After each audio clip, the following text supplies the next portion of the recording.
Really unique example of anti-fatigue mat innovation here. We're on site at a Windows manufacturer helping with the install for a large custom mat project they did with my company, AcroMat. And what we do is we make anti-fatigue mats to any shape and size, all designed as a single piece. So for example here, you can see this mat wraps around this lift table.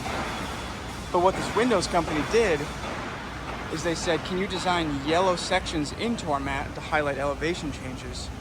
So as you get a closer look here, you can see the cords and the cables that run from this pillar to the machine.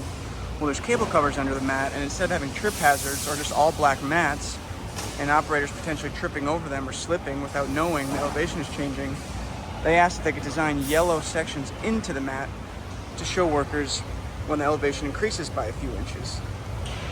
So kind of similar to how the yellow borders on an anti-fatigue mat highlight the entry and exit points.